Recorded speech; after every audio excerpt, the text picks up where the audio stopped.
O que a gente pode esperar nos próximos dias, hein, Zagalino, no teu ponto de vista? Eu tenho um olhar bem otimista em relação ao futuro desse conflito na região ali do Oriente Médio, levando em consideração que esse ataque organizado, planejado por Israel, demonstrou de forma bem aparente a fraqueza do Estado do Irã. O Irã, quando ele iniciou o suposto contra-ataque,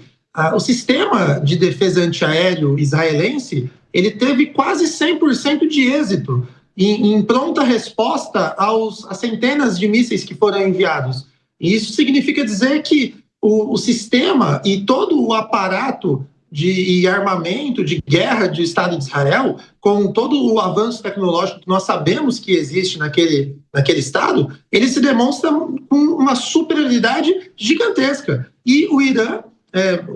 o comentário aqui mesmo que foi feito,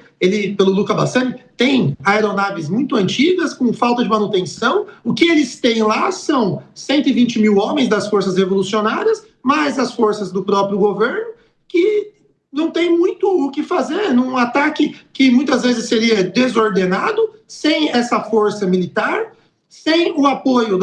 de duas grandes potências que já se demonstraram neutras, que é a China e a Rússia. Então, o olhar que eu consigo enxergar é de um otimismo, que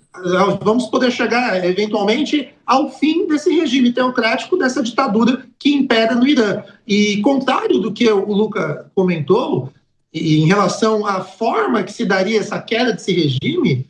eu acredito que nós não temos outra alternativa senão a intervenção pelo meio correto. Vamos lembrar que a ONU ela foi criada depois da Segunda Grande Guerra Mundial para evitar novas guerras. Só que a forma que a ONU foi criada e a forma de guerra era completamente diferente do que nós temos hoje. Então a ONU não tem muito mais força, seja com o seu conselho, seja com a falta de deliberação dos membros, para poder intervir. Não existe outra alternativa senão o Estado de Israel, com o apoio dos Estados Unidos, de tentar colocar fim de uma vez por todas no regime. E isso é muito diferente de dizer do povo iraniano, até pelo fato de que todas as notícias que nós temos relacionadas ao povo iraniano é um povo muito amistoso, um povo de bem, que muitas vezes não quer estar sob a égide desse regime ditatorial, este regime que, infelizmente, é um risco não só ao Estado de Israel, mas também aos demais países do Ocidente, levando em consideração que eles financiam estes outros grupos, que é o que vocês estavam comentando, que muitas vezes se misturam os conflitos, muito em razão deste apoio do Irã e deste financiamento de grupos terroristas como o Hezbollah, como o próprio Hamas, que está envolvido na região do conflito da faixa de Gaza. Eu enxergo que o envio dos caças dos Estados Unidos e os anúncios de Donald Trump, eles fazem com que nós estejamos mais perto de um fim deste grande conflito e, se tudo der certo, de um fim deste regime, do que, de fato, a gente se perpetuar numa guerra como vem acontecendo aí na região da Ucrânia com a Rússia, porque envolve interesses completamente diferentes. Espero que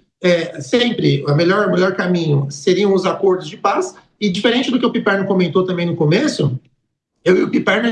a gente converge no futebol, né? Nosso Palmeiras, que estreou muito bem no Mundial, mas em relação à questão de geopolítica, a gente diverge em vários pontos. Você pega, por exemplo, Piperno,